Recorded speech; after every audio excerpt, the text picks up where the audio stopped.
Clara Thornton's blood dripped onto fresh snow, red against white. Her husband's boot pressed into her back while their 3 daughters screamed from the porch. "Worthless!" Silas spat. "Can't even give me a son!" The leather strap came down again. And again. She stopped counting after 7. Then hoofbeats. A stranger's voice cut through the frozen morning. "Get off her! Now!" A rifle cocked. Clara lifted her head and saw a man with dead eyes climbing off his horse. Eyes that suddenly blazed to life. "You're coming with me," he said. Subscribe now and follow this story to the end. Comment your city below so I can see how far this journey reaches. The rifle barrel pressed against Silas Whitfield's chest before he could raise his hand again. "I said get off her!" Jacob Thornton's voice came out flat. Quiet. The kind of quiet that made men step backward. Silas stumbled away from his wife's leather strap still dangling from his fist. "This ain't your concern, stranger." "Made it my concern." Clara couldn't move. The snow beneath her had turned pink. Her ribs screamed with each breath. From somewhere far away she heard Nellie crying. Or was it Abigail?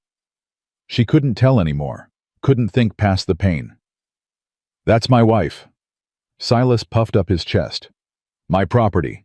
Law says I can discipline her as I see fit." Jacob didn't blink.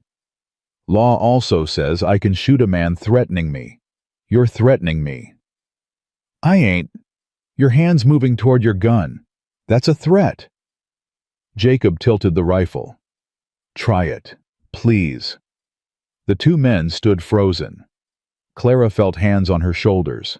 Small hands. Nellie's voice in her ear. "Mama, Mama, get up. Please get up." Clara tried to push herself off the ground. Her arms gave out. She fell back into the snow. "Mama!" "Hush, girl." Silas pointed at his oldest daughter. "Get back in the house. Take your sisters." Nellie didn't move. 9 years old, and already she'd learned to read her father's moods.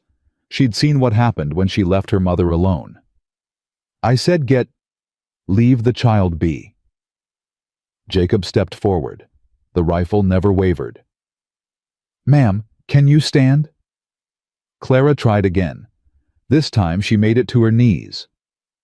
Blood ran down her temple, mixing with tears she didn't remember crying. She looked up at the stranger. Tall, weathered. A face that had forgotten how to smile. But his eyes held something she hadn't seen in a man for a very long time.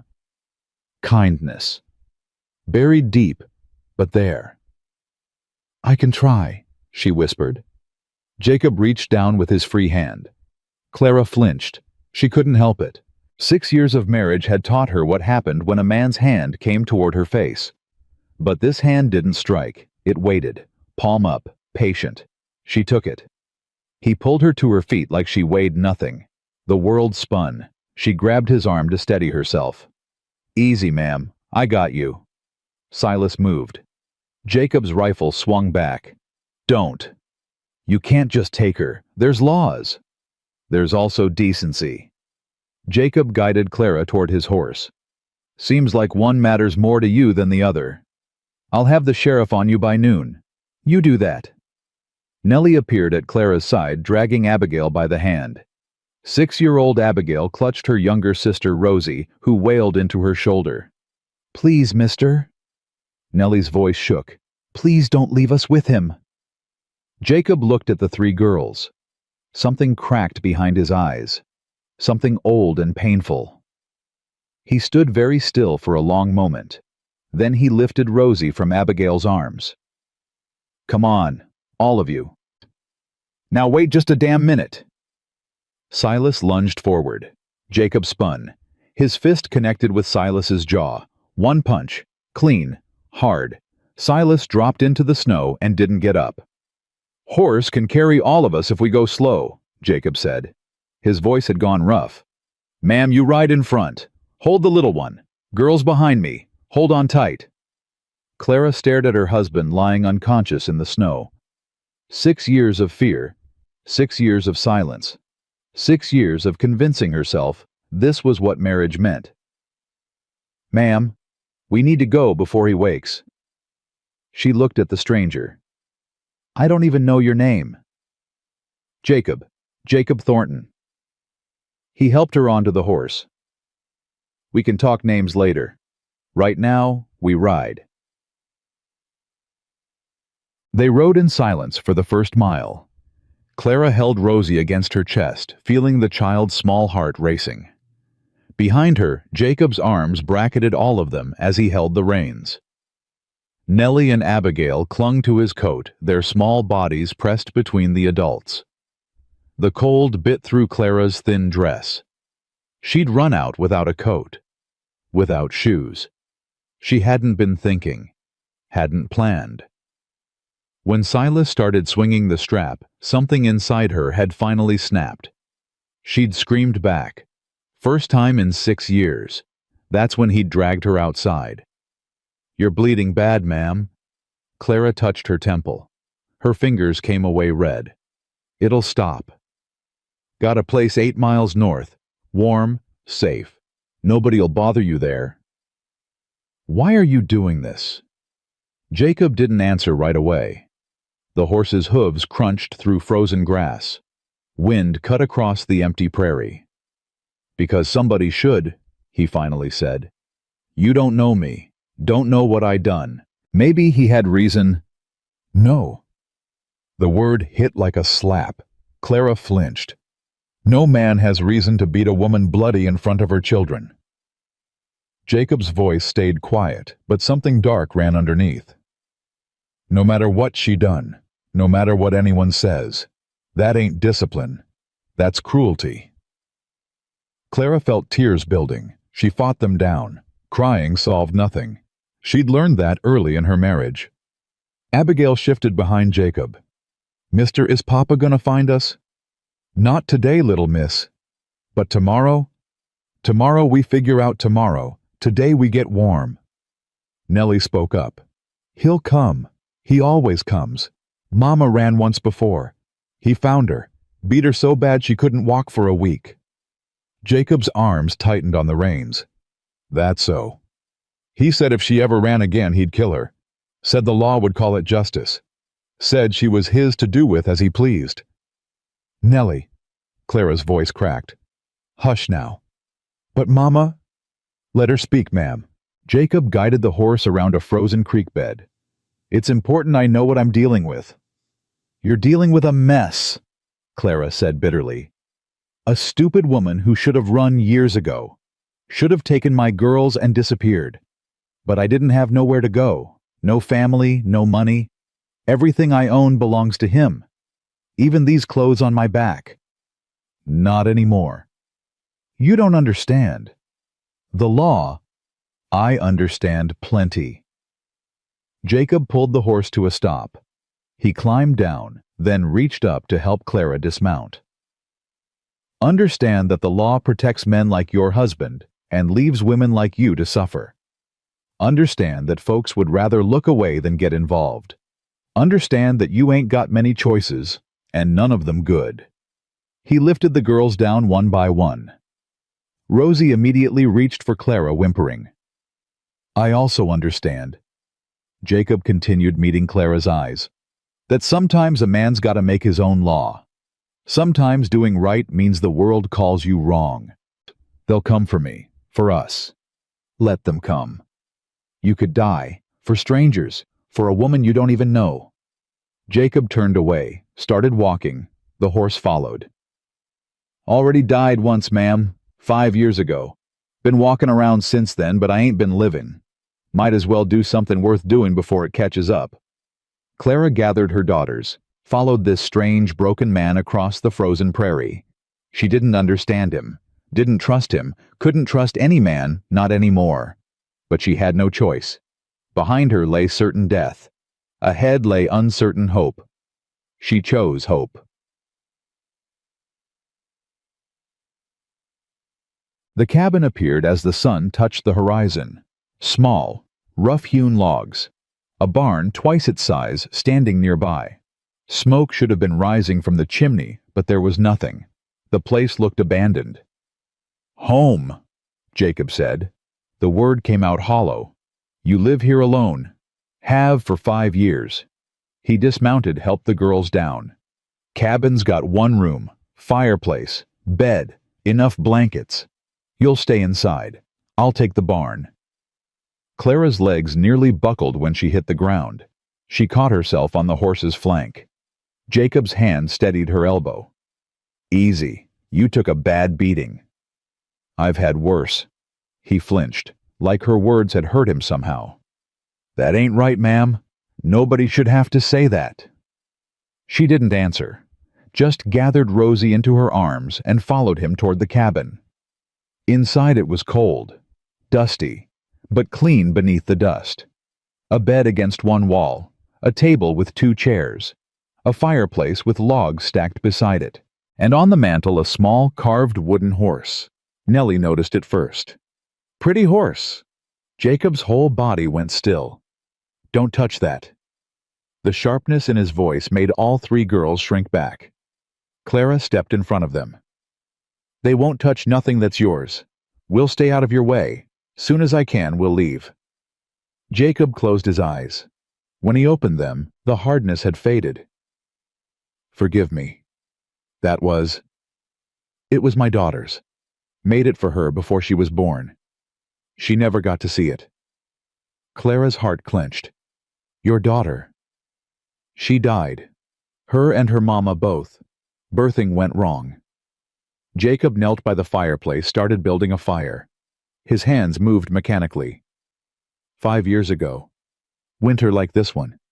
Doctor made me choose. Save the wife or save the baby. I froze. Couldn't speak. Couldn't think. He chose for me. Tried to save the baby. Lost them both anyway. The fire caught. Warmth began to spread through the cabin. "I'm sorry," Clara whispered. Named her Rebecca. She never drew breath, but she had a name. Jacob stood. Wouldn't meet her eyes. "I'll get blankets from the barn. Food, too. Ain't much, but it'll keep you alive." He left before Clara could respond. Nellie tugged her mother's hand. "Mama is the sad man going to hurt us." Clara looked at the carved horse on the mantel. At the empty cabin that had clearly once held dreams. At the door where a broken man had just disappeared. "No baby. I don't think he can hurt anybody anymore. Not even himself." Night fell hard and fast. Jacob brought blankets, dried meat bread that was only slightly stale. He built up the fire until the cabin glowed warm. The girls ate hungrily, their fear slowly fading into exhaustion. Rosie fell asleep, first thumb in her mouth. Abigail followed, curled around her sister like a small protective shell. Nellie fought it longest, watching Jacob with suspicious eyes every time he moved. "You can sleep little, miss," Jacob said softly. "I ain't gonna hurt your mama." That's what Papa said. First time they met. Mama told me. Clara flushed. "Nellie, it's true." Nellie's chin lifted. "You told me Papa was kind at first. Brought you flowers. Said pretty words.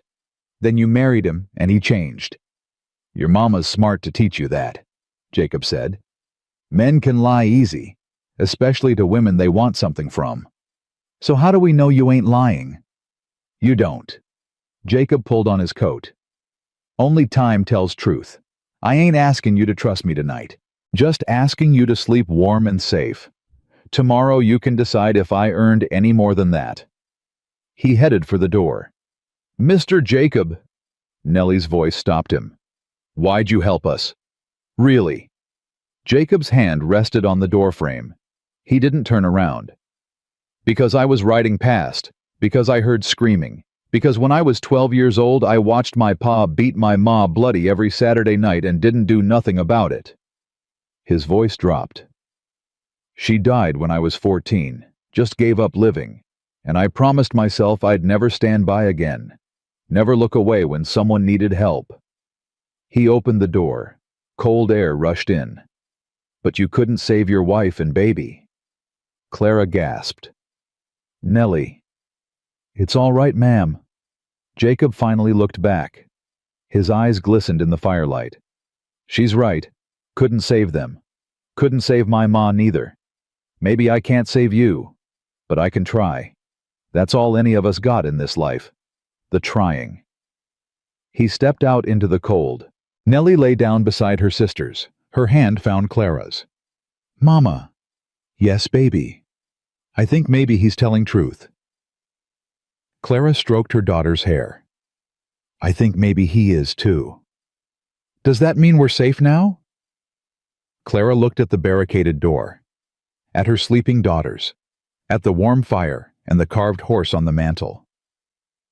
I don't know, baby, but we're safer than we've been in a long time. Clara woke to screaming. Her body reacted before her mind caught up. She grabbed the girls, pulled them close, searched the dark room for Silas's shape, but the screaming came from outside, from the barn. Mama! Abigail clung to her. Mama, what's wrong? Hush, baby. Stay here. Don't move. Clara grabbed the fire poker, the only weapon she could find, and crept to the window. Moonlight spilled across the snow. The barn door hung open. Inside, a lamp flickered. The screaming stopped, then started again. A man's voice ragged with anguish. Rebecca! Rebecca! I'm sorry. I'm sorry. I should have said something. Should have told him to save you. Should have... Clara set down the poker. Mama. Nellie had woken. Is the sad man hurt? No, baby. He's dreaming. Go back to sleep. But Clara didn't go back to sleep. She sat by the window, watching the barn, listening to Jacob Thornton wrestle with ghosts she understood all too well. And something in her chest, something she'd thought Silas had killed years ago, stirred back to life. Dawn came gray and cold. Clara had dozed in the chair. She woke to the sound of wood being chopped. Outside, Jacob split logs with mechanical precision. His face was pale, dark circles under his eyes. But he worked like a man trying to outrun something that couldn't be outrun. She heated water, made coffee from the supplies he'd brought. When she opened the door with a cup in her hand, he stopped mid-swing. Ma'am, you should be resting. So should you. She held out the coffee. Heard you last night. He took the cup, wouldn't meet her eyes. Didn't mean to wake you. You didn't. I wasn't sleeping much anyway. Clara wrapped her arms around herself. The cold bit through her thin dress. Rebecca's a beautiful name. Jacob's jaw tightened. Was my grandmother's. And your wife, Catherine. He said the name like a prayer, like a wound. She was everything good about my life. When she died, the good went with her. I'm sorry. Don't be. Ain't your burden. He drained the coffee. How are the little ones? Scared, confused, but alive, thanks to you. Ain't done nothing yet. Your husband'll come, probably today, tomorrow at latest. I know. You ready for that? Clara thought about the leather strap, about Silas's boot on her back, about 6 years of silence and survival. I've been ready to die for a long time, Mr. Thornton. Yesterday was the first time I've been ready to live. Jacob looked at her then. Really looked. She saw him taking in the bruises on her face, the split lip, the way she held her ribs. How long? He asked quietly. Since our wedding night. He was upset. I didn't know what to expect. I cried. He didn't like that. Jacob's hand clenched around the axe handle. 3 months later, I got pregnant with Nellie. He wanted a son. When she was born, he blamed me. Said I was cursed. Said I'd tricked him into marrying damaged goods. That ain't how babies work. I know. He doesn't care. Clara touched her stomach. After Nellie, I prayed every night for a son. Thought maybe if I gave him what he wanted, he'd stop. But then came Abigail. Another girl. He broke my arm that time. Told everyone I fell down the stairs. And Rosie. Rosie was. He was so sure. Consulted some medicine woman who promised him the next one would be a boy. When the midwife announced another daughter, he didn't hit me. He just walked out, didn't speak to me for 3 months. Then he started with the strap.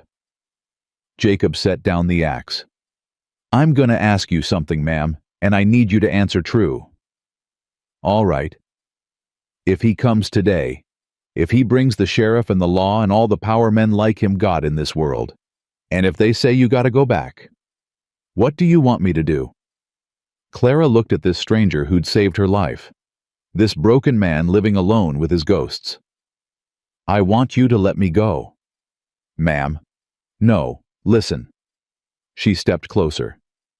You lost everything once. I can see it eating you alive. I won't be the reason you lose anything else. If they come, if there's no other way, you hand me over. Let the girls stay. They're innocent. He won't hurt them, he just ignores them. But me? She shook her head. I've lived through his hell before. I can do it again. No. The word surprised them both. Jacob picked up the axe, resumed chopping. His voice came out rough. I spent 5 years being dead, ma'am. 5 years of nothing but breathing and working and waiting for the end. Then yesterday I heard you scream, and something woke up. Something I thought was buried with Catherine and Rebecca. Thwack. The log split clean. I don't know what happens next. Don't know if we'll make it through the week. But I know one thing for certain. He looked up. His eyes burned. I ain't handing you over. Not today. Not ever. They want you. They go through me. You could die. Been dying slow for 5 years. Least this way means something. Clara felt tears streaming down her face. She didn't try to stop them. Why? She whispered. You don't know me. Don't owe me nothing. Jacob drove the axe into the chopping block, crossed to where she stood, reached out slowly, giving her time to pull away, and wiped a tear from her cheek. Because maybe, he said softly, saving you is how I save myself. Silas Whitfield woke to a pounding headache and an empty house. His jaw ached where the stranger had hit him. His pride burned hotter than any physical wound. He staggered to his feet, brushed snow from his coat, and looked at the tracks leading away from his property. Clara! He bellowed. Clara, you bring those girls back here right now! Silence, wind, nothing else. He stomped into the house, every room empty. Clara's few possessions still there, she'd run with nothing but the clothes on her back. Stupid woman. He grabbed his coat, his gun. Stupid, worthless woman. At the stable he saddled his fastest horse. His hands shook with rage. 6 years he'd put up with her weakness, her tears, her endless failure to produce an heir. And now she dared to shame him, to let another man carry her off like some kind of damsel. The sheriff would hear about this. The whole county would hear. By nightfall, everyone would know that Clara Whitfield was an adulteress and a runaway. The stranger who took her would hang, and Clara would learn what discipline really meant. Silas kicked his horse into a gallop. Behind him the sun climbed higher into a cold winter sky. Martha Harding saw Silas Whitfield ride into town like the devil himself was chasing him. She stepped back from her store window, one hand pressed to her chest. Lord have mercy. She'd seen the bruises on Clara's face for 6 years, the split lips, the way the woman flinched when any man raised a voice. Martha had asked once early on. Clara had smiled and said she was clumsy. Martha had wanted to believe her. It was easier that way. Now, watching Silas storm toward the sheriff's office, she wondered how much easier would cost. Martha! Her assistant, young Beth, appeared at her elbow. Something wrong. Maybe everything, Martha murmured. Or maybe something finally right. Across the street, Silas Whitfield's voice rose loud enough to shake windows. That man attacked me, stole my wife and children. I want him found. I want him hanged. Martha closed her eyes. Lord, forgive me for staying quiet so long, but maybe it ain't too late. Maybe this time somebody can stop him. She reached for her coat. Night fell on Jacob's ranch. Inside the cabin, the girls played a quiet game with pebbles Nellie had found near the fireplace. Clara had managed to make a stew from what little food remained. The smell filled the small space with something like warmth. Jacob ate, standing by the door watching the darkness outside. "You expecting trouble tonight?" Clara asked. "Expecting it every night till it comes." He set down his empty bowl. "Thank you for the meal, ma'am." "Clara. My name's Clara." "Clara." He tested the word, nodded. "Thank you, Clara." Rosie abandoned her game and toddled over to Jacob. She tugged on his pants leg until he looked down. "Up," she demanded. Jacob froze. He looked at Clara, helpless. "You don't have to." But Rosie wasn't waiting for permission. She raised her arms, insistent. "Up." Slowly, like he was handling something precious and breakable. Jacob lifted the toddler. She immediately snuggled against his chest, thumb finding her mouth. "Warm," she pronounced. Something shifted in Jacob's face. The hardness cracked. Just for a moment, Clara saw the man he might have been, the father he'd never gotten to be. "You're warm too little, miss," he said hoarsely. Abigail appeared at his side. "Can I have up too?" "Abigail," Clara started, but Jacob was already reaching down. He lifted her with his free arm, settling both girls against him like they belonged there. "There, both warm now." Nellie watched from across the room, cautious, evaluating. Clara could see her oldest daughter weighing this man, measuring him against every broken promise their father had ever made. Finally, Nellie spoke. "You're not like him." "Who?" "Papa. He never held us. Said it would make us soft. Said daughters weren't worth the trouble of affection." Jacob's arms tightened around the younger girls. "Your papa's a fool. Mama says we shouldn't speak ill of him. Your mama's a better person than me." Jacob met Clara's eyes across the room. "I'll speak ill of any man who raises hand to his wife and neglects his children. Being a father is a privilege, a gift. Some men never get it." His voice dropped. "Some men would give everything for one more day with daughters who never got to live." The cabin fell silent. Rosie patted Jacob's cheek. "Sad man." "Yeah, little miss. Sad man. I make happy." She planted a wet kiss on his jaw. "There. Better now." For the first time in 5 years, Jacob Thornton laughed. Clara lay awake long after her daughters slept. The fire had burned low. Outside, she could hear Jacob moving around, keeping watch. She should sleep. Her body ached, her wounds needed rest, but her mind wouldn't quiet. She rose, carefully wrapped a blanket around her shoulders, and slipped outside. Jacob sat on a barrel by the barn door rifle across his knees. Moonlight turned the snow blue and silver. Should be sleeping Clara. Should be lots of things. She settled onto a crate nearby. Couldn't quiet my mind. Know the feeling. They sat in silence for a while. The cold was bitter, but Clara barely felt it. After 6 years of Silas's ice, the winter seemed almost warm. "Can I ask you something?" she finally said. "Go ahead." "This morning, when you said saving me might save you, what did you mean?" Jacob stared out at the frozen prairie. "After Catherine died, I stopped feeling. Just turned it all off. Pain, joy, hope. Easier to be empty than to feel anything at all." "I understand that. I know you do. I could see it in your eyes when I lifted you out of that snow. Same emptiness, same giving up." He turned to look at her. "But then I saw those little girls. Saw them looking at you like you were their whole world. And I thought she ain't empty. She's just pretending to be. Just like me." Clara felt tears building again. "I stopped pretending today. When you came." "I know." Jacob reached over. Slowly, carefully, he took her hand. So did I. His fingers were rough, calloused. Nothing like Silas's soft, cruel hands. Clara tensed, waiting for the grip to turn painful. It didn't. I can't make you promises, Jacob said quietly. Can't say everything's gonna be fine. Your husband's got power. Law's on his side. We might lose everything tomorrow. I know. But tonight, he squeezed gently. Tonight you're safe. Tonight your girls are safe. And for the first time in 5 years, I remember why I wanted to keep living.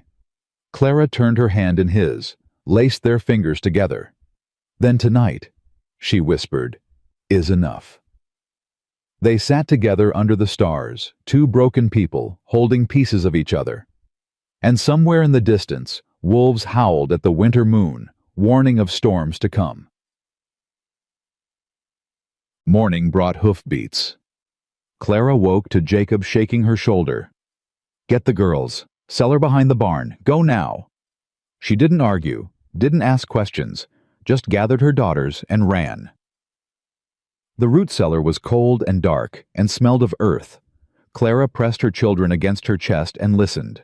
Voices outside, Silas's loud and demanding. Another voice, calm official. The sheriff.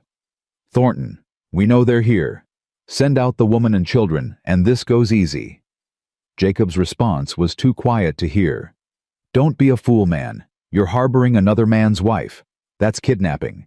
You'll hang for it. A long pause. Then Jacob's voice, loud enough now to carry. Any man wants to take these children back to a home where they watch their mama get beat bloody, he goes through me first. That's my answer. Now get off my land. You're making a mistake, Thornton. Already made plenty. One more won't matter. Nellie clutched Clara's arm. Mama, they're gonna hurt him. Hush, baby. But Mama, I said hush. Clara pressed her ear to the cellar door. More voices, arguing. Then finally, hoofbeats retreating. They waited. Minutes passed. Maybe hours. Clara lost track. Then the cellar door opened. Jacob stood silhouetted against gray sky. They're gone. For now. Clara climbed out, girls following. What happened? Sheriff ain't happy, but he ain't stupid neither. 3 armed men against 1, he could have taken me. But that would have meant shooting. Witnesses. Questions. Jacob helped the girls up one by one. He's gonna come back with more men. Legal papers. Make it all official. How long do we have? Day, maybe 2. Jacob met her eyes. I sent Henry my hand to find Judge Harrison 2 counties over. Man owes me a favor. Might be he can help. And if he can't... Jacob looked at Nellie, Abigail, Rosie. 3 small faces staring up at him with fear and trust. Then we make a choice, he said quietly. Stand and fight, or run and never stop running. Clara's hand found his. We choose together. Jacob nodded slowly. Together then. And somewhere to the south, Silas Whitfield was already planning his return. The day passed slow and heavy. Clara kept the girls inside, while Jacob worked the perimeter, checking fence lines and sight lines, making sure he'd see riders coming from any direction. Every few hours he'd appear at the cabin door. Meet her eyes, shake his head. No one yet. By afternoon, Nellie couldn't take the waiting anymore. Mama, I need air, please. Clara looked at Jacob, who'd just come in for water. He nodded. Stay close to the barn. You see dust on the horizon, you run inside. Understand? Nellie was out the door before he finished speaking. Abigail followed, then Rosie toddled after her sisters, determined not to be left behind. Clara watched them through the window. 3 small figures in the snow throwing handfuls at each other, their laughter carrying on the wind. When's the last time they laughed like that? Jacob asked quietly. I don't remember. Clara's throat tightened. Silas didn't allow noise, said children should be seen and not heard. Nellie learned to play silent games, taught her sisters too.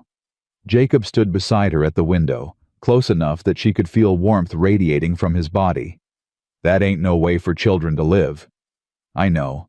I knew it every day, but knowing and changing are different things. You changed it now. Clara shook her head. You changed it. I just ran. Running takes courage too. Jacob turned to face her. Staying would have been easier, familiar. You chose the hard thing, the unknown thing. That ain't nothing, Clara. She met his eyes. Something passed between them. Something neither was ready to name. Outside, Rosie fell face first into a snowbank. Her wail broke the moment. Clara was out the door before she realized she was moving. She scooped up her youngest, brushing snow from the small face, checking for injury. Mama. Rosie clutched her neck. Cold? I know, baby. Let's get you warm. Jacob had followed. He pulled off his coat and wrapped it around both of them. Take her inside. I'll watch the others. Clara hesitated. The coat smelled like leather and wood smoke and something else. Something that made her chest ache in an unfamiliar way. Thank you, she whispered. Go on. She's shivering. Clara carried Rosie inside. Behind her she heard Jacob's voice, gentle and patient. Now then, little missus. Who wants to learn how to build a snowman? Abigail's squeal of delight was the sweetest sound Clara had heard in years. That evening, Henry Cole returned. Clara heard the horse first. She grabbed the girls ready to run for the cellar, but Jacob held up his hand. It's Henry. I know that mare's gait. The young man burst through the door minutes later, red-faced from cold and hard riding. Judge Harrison's coming, he gasped. 2 days. He's bringing federal paperwork. Says territorial law might not apply if he can prove... Henry trailed off looking at Clara. If he can prove certain things. What things? Clara asked.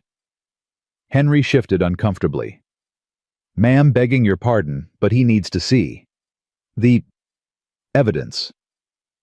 Clara understood. Her hand went to her ribs, still aching, to the fading bruises on her face. He needs to see what Silas did to me. Yes, ma'am. Jacob stepped forward. That ain't happening. She's been through enough without parading her wounds for... It's all right. Clara touched his arm. His whole body stilled. If showing my scars saves my daughters, I'll strip naked in the town square. Clara. I mean it, Jacob. She met his eyes. I spent 6 years hiding what he did to me, lying, pretending, protecting him because I was ashamed. Her voice hardened. I'm done being ashamed. He should be ashamed. And if the judge needs proof, I'll give him proof. Jacob's jaw worked. Something fierce and protective blazed in his eyes, but he nodded slowly. 2 days, he said to Henry. Can we hold out that long? Depends on Mr. Whitfield, sir. Heard in town he's gathering men, offering money to anyone who'll help him retrieve his property.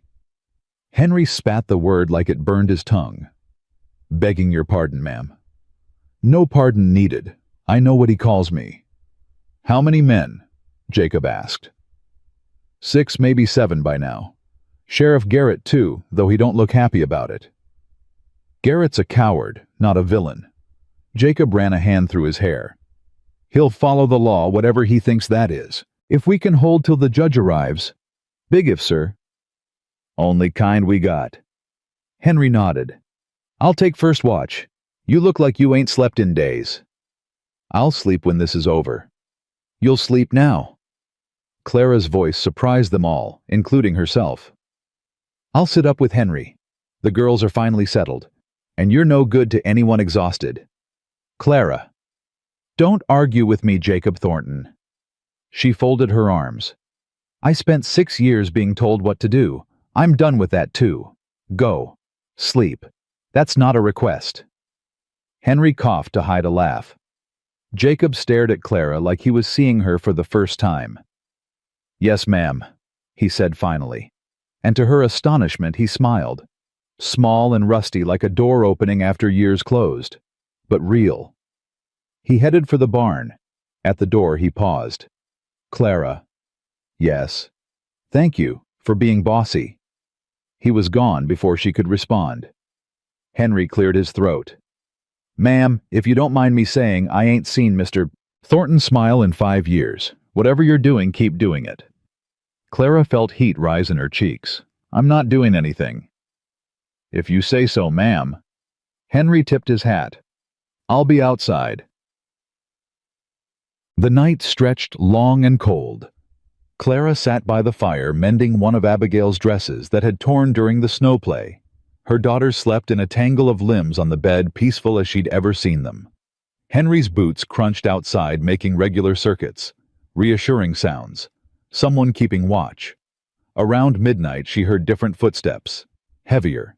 Coming from the barn. She tensed, then recognized the gate. Jacob appeared in the doorway. His hair stuck up at odd angles.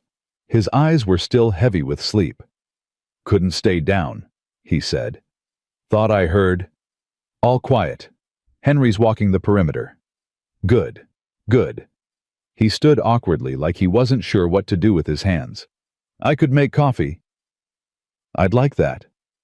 He moved around the small space, gathering supplies, working with the quiet efficiency of a man used to caring for himself. Clara watched him, needle poised over fabric. Can I ask you something? She said. You keep asking that. You can always ask. Your wife, Catherine. What was she like? Jacob's hands stilled on the coffee pot. For a long moment, Clara thought she'd pushed too far. She was... He set the pot over the fire. She was... summer. That's the only way I know to describe her. Warm, bright. She walked into a room and everything felt easier. You loved her very much. More than breathing. He settled onto the floor near the fire, back against the wall. We met at a church social. Her pa didn't approve I was just a ranch hand and nothing to my name. But Catherine didn't care about names or money. She said she knew the first time we talked. Knew what? That I was hers. That she was mine. Like it was just settled. Somewhere before we were born. Clara's chest ached. That's beautiful. It was. Jacob stared into the flames. When she died, I wanted to follow her. Came close a few times. But something kept me going. Spite, maybe. Stubbornness. My ma always said Thorntons were too ornery to die easy. I'm glad you didn't. He looked up at her. Are you... Yes. The word came out stronger than she expected. Whatever happens next, I'm glad you were on that road. I'm glad you stopped. Clara. He got to his feet, crossed to where she sat, knelt before her like a man at prayer. I need to tell you something. Her heart hammered. All right. These past 2 days, having you here, hearing the girls laugh, eating a meal someone else cooked. His voice roughened. I feel like I've been underwater for 5 years and just broke the surface. Like I can finally breathe again. Jacob, I know it ain't right.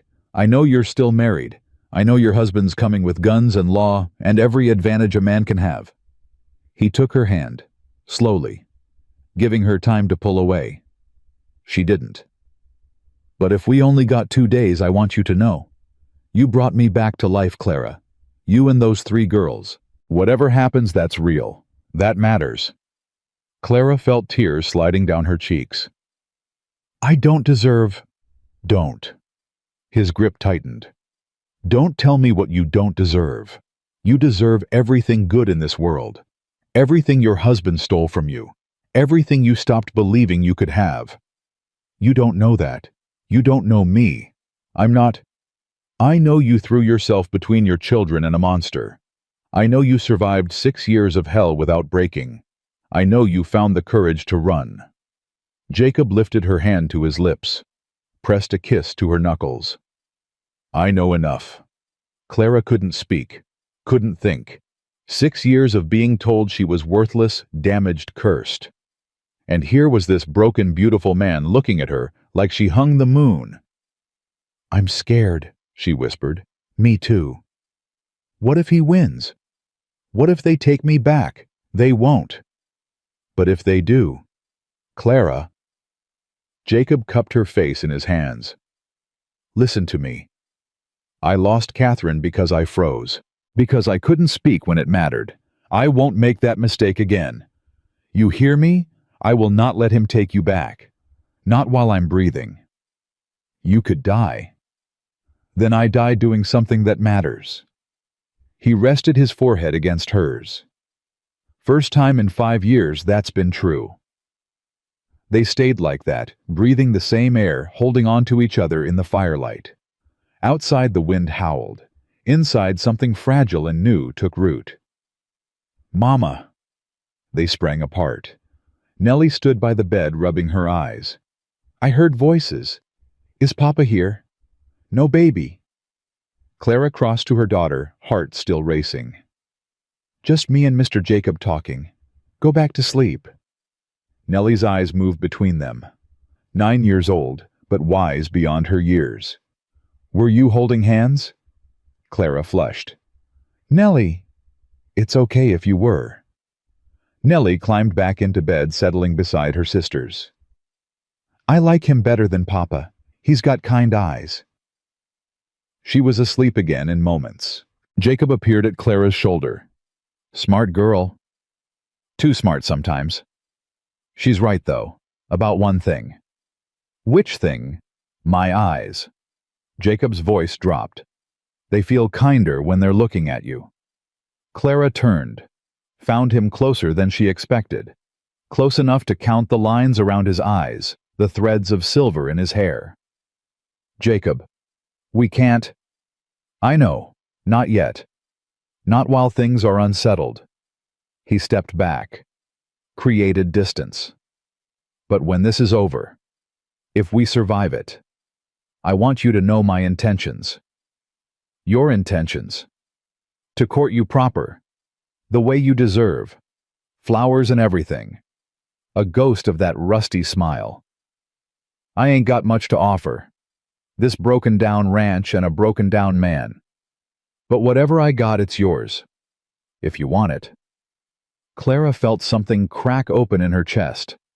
Something she'd kept locked away for so long she'd forgotten it existed. Hope. Ask me again, she said softly. When this is over. When I'm free. I will. Every day till you say yes. And if I say no, then I'll wish you well and spend the rest of my life grateful for these few days. Jacob headed for the door. Get some sleep, Clara. Tomorrow's going to be hard. He was gone before she could respond. Clara stood in the firelight, hand pressed to her racing heart, and wondered if it was possible to fall in love in the middle of a war. Morning came with storm clouds. Clara woke to Abigail shaking her shoulder. Mama, it's snowing again. Hard. She stumbled to the window. The world had gone white. Snow fell so thick she couldn't see the barn. Everyone stay inside today, she said. No going out for any reason. But Mama, I mean it, Nellie. This kind of storm you can get lost 10 feet from the door. Jacob burst in, covered in snow, stamping his boots. Blizzard coming. Big one. Might last 2-3 days. Will it slow them down? Clara asked. Silas and his men should. Nobody travels in weather like this, not if they got sense. Then we're safe. Jacob shook his head. Safe for now, but storms end, and angry men don't give up. They spent the morning securing everything they could. Jacob moved the horses into the barn's warmest stalls. Henry reinforced the cabin door. Clara gathered every blanket, every scrap of food, preparing for a siege. By noon, the storm had reached full fury. Wind shrieked around the cabin walls. Snow piled against the windows. The world narrowed to this one small space, warm and bright amid the howling white. We'll have to stay together tonight, Jacob said. Barn's too cold. Henry and I will sleep by the door. I don't mind, Nellie said immediately. Mr. Jacob keeps the bad dreams away. Clara raised an eyebrow. What bad dreams? Nellie looked at her feet. Sometimes I dream Papa's coming, that he's found us, that he's hitting you again and I can't stop him. Her voice trembled. But last night I dreamed Mr. Jacob stood in front of us, and Papa couldn't get through. I slept good after that. Jacob crouched to Nellie's level. Dreams can't hurt you, little miss, but feelings are real. You feel scared, you come find me. Anytime. I'll remind you you're safe. Promise? Promise. Nellie threw her arms around his neck. Jacob froze for a moment, then his arms came up, wrapping around the small girl like she was something precious. Over Nellie's head, his eyes found Clara's. She saw the shine of tears he was fighting. Thank you, Clara mouthed. He just held Nellie tighter. Trud. The storm trapped them together. First night passed restless. Too many bodies in too small a space. Henry snored. Rosie whimpered in her sleep. Clara lay awake, listening to the wind and Jacob's quiet breathing near the door. Second day, the cabin fever set in. The girls grew restless, picking at each other, testing limits. Clara ran out of patience by mid-afternoon. I need them to burn energy somehow, she told Jacob desperately. They're going to tear each other apart. I got an idea. Jacob rummaged in a corner, produced a worn deck of cards. My pa taught me a game when I was about Nellie's age. Simple enough for the little ones, complicated enough to keep the big one interested. What's it called? We called it Cowboy Poker. Probably got a real name, but I never learned it. He gathered the girls on the bed, dealing cards with a practiced hand. Clara watched from the fireplace, amazed at his patience. He explained rules 3 times for Abigail. Let Rosie win hands she definitely shouldn't have. Challenged Nellie just enough to keep her engaged. You're good with them, Clara said during a break in play. They're easy to be good with. Jacob shuffled the cards. They ain't broken yet, just scared. Scared can be fixed. Can it? Has to be. Otherwise, what's the point of surviving? That evening, with the storm still raging, Jacob told stories. Tales of cattle drives and wild horses, of frontier justice and hidden gold. The girls hung on every word. Even Henry, pretending to keep watch, leaned in to listen. Tell another, Abigail begged when he finished. It's late, sweetheart. Time for sleep. Please, Mr. Jacob, just one more, Clara interceded. One more. Short one. Jacob thought for a moment. All right, this one's about a princess. Cowboys don't have princesses, Nellie said skeptically. This one does. See, there was a princess who lived in a tower, not because she was locked there, but because she'd locked herself in. She thought it was the only way to be safe. Clara went very still. One day a cowboy came riding past. He'd lost everything, his horse, his hat, his hope. He was just wandering, not going anywhere particular, and he saw the tower. Did he climb it? Abigail asked. Nope, he just sat down at the bottom and waited. Waited for what? For the princess to be ready. See, he knew you can't make someone leave a tower. They gotta decide themselves. But he figured maybe if she knew someone was waiting, she'd decide faster. Did she? Jacob's eyes found Clara's. She did. One day she opened the door, looked down at this broken, dusty cowboy and said, "What are you doing here?" And he said, "Waiting for you to be ready to come down." Then what happened? Rosie demanded. Then she came down, and they walked together, not to anywhere special, just together. And it turned out that was the somewhere special all along. The cabin fell quiet. That's a good story, Nellie said softly. Yeah, Clara whispered. It is. Third night, the storm broke. Clara woke to silence. No wind, no shrieking, just the crackle of the dying fire and the soft breathing of her daughters. She slipped outside. The world had transformed. Pristine white in every direction, unmarked and perfect. The sky blazed with stars, like she'd never seen brilliant against the black. Beautiful, ain't it? She jumped. Jacob stood by the barn watching the sky. Couldn't sleep, she said. Me neither. He crossed to stand beside her. Storm's over. Tomorrow they'll come. I know. You scared? Terrified. She wrapped her arms around herself. But not like before. Before I was scared of living. Now I'm scared of losing. This. Clara gestured at the cabin, the sky, the man beside her. Everything I didn't know I could have. Peace. Safety. You. Jacob turned to face her. Starlight caught the angles of his face, the hope and fear battling in his eyes. Clara, Don't say it. She pressed a finger to his lips. Not yet. Not till I'm free. I need to be free when you say it. When I say it back. When? She let her hand fall to his chest, felt his heart pounding. I'm trusting you, Jacob Thornton. I don't trust easy. Not anymore. But I'm trusting you. I won't let you down. You might not be able to help it. Things might go wrong. We might lose. Then we lose together. He covered her hand with his.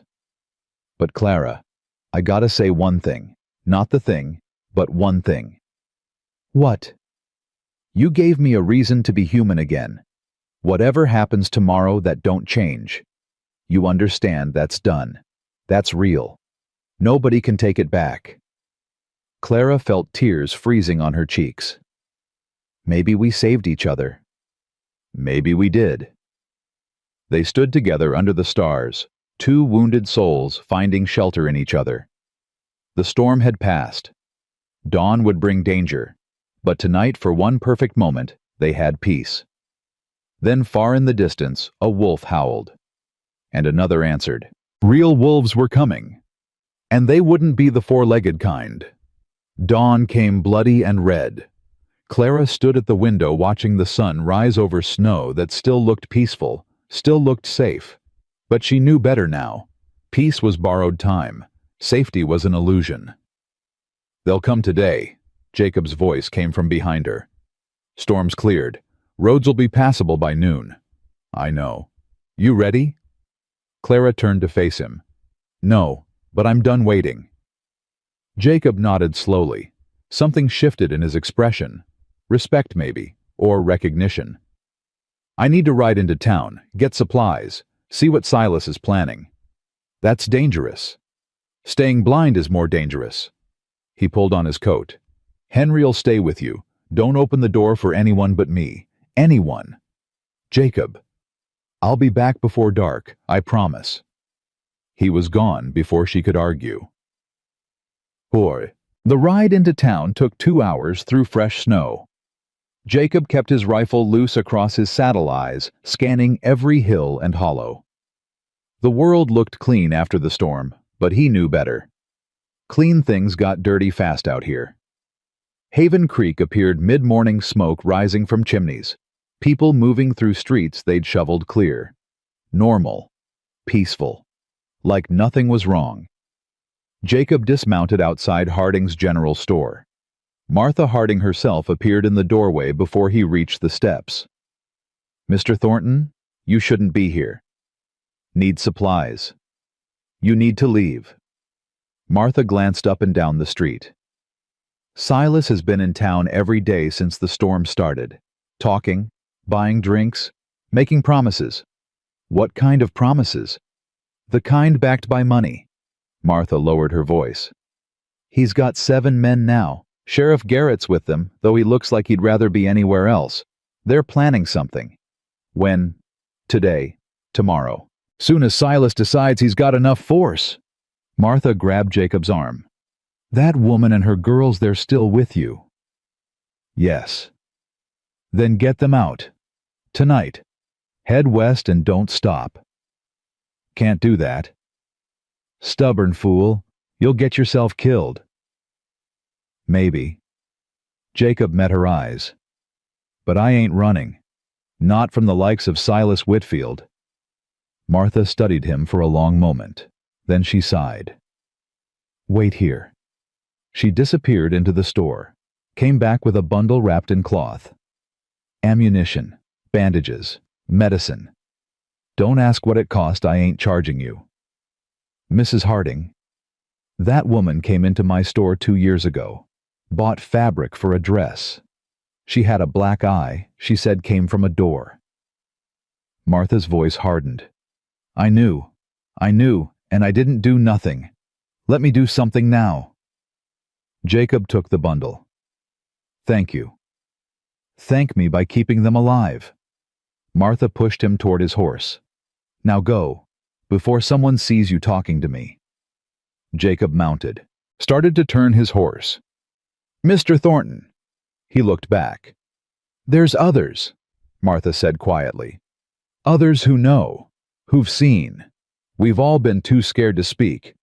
But if it came to it, if there was a chance. She trailed off. A chance for what?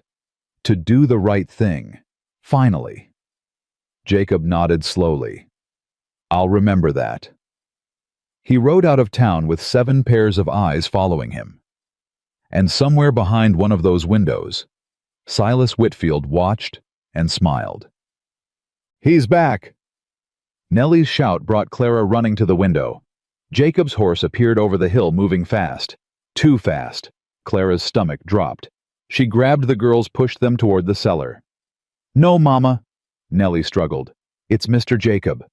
Something's wrong. Go, now. But, mind your mother. Henry appeared, rifle in hand. I'll check it out. You stay down till I give the all clear. Clara herded her daughters into the root cellar, closed the door, pressed her ear against the wood, and listened. Hoofbeats stopping. Voices. Jacob and Henry talking fast and low. Then footsteps approaching. The cellar door opened. Jacob's face appeared grim, but not panicked. It's all right. Come out. Clara climbed up, heart still racing. What happened? Why were you riding so fast? Saw dust on the horizon behind me. Might be nothing. Might be them. Jacob helped the girls out one by one. Either way, we need to prepare. Prepare how? Come with me. He led her to the barn. In the corner, hidden under hay, was a cache she hadn't noticed before. Rifles, ammunition, a shotgun. I wasn't always a peaceful man, Jacob said quietly. Hope those days were behind me. But hope and reality ain't always friendly. Clara stared at the weapons. I don't know how to shoot. Time you learned. The lesson started immediately. Jacob led her behind the barn, away from the cabin where Henry watched the girls. He set up a target, a bale of hay with a flour sack propped against it. This is a Winchester rifle. He placed the weapon in her hands. It's got weight. You're gonna feel it when it kicks. Plant your feet, shoulder tight against the stock. Clara raised the rifle. Her arms shook. Breathe out. Squeeze. Don't pull. She fired. The kick knocked her backward. The shot went wide, hitting nothing but snow. Again. She fired. Missed. Again. Missed. Again. This time she clipped the edge of the hay bale. Better. Again. By the 10th shot, her shoulder ached and her ears rang. But she was hitting the target more than she missed. You're a natural, Jacob said. I'm terrible. You're learning. That's different. He reloaded the rifle. Tomorrow we'll practice more. Day after that, even more. By the time they come, you'll be ready. Ready to kill someone? Jacob went quiet. Clara saw shadows move behind his eyes.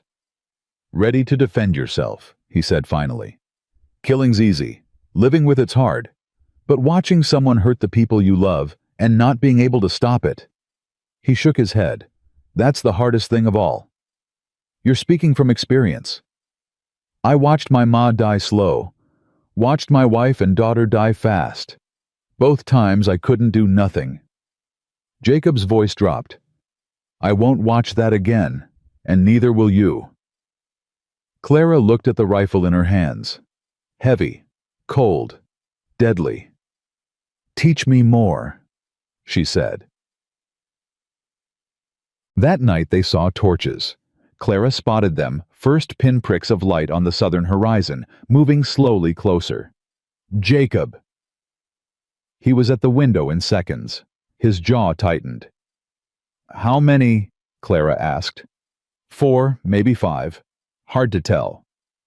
"Are they coming here?" "No. They're circling." Jacob grabbed his rifle.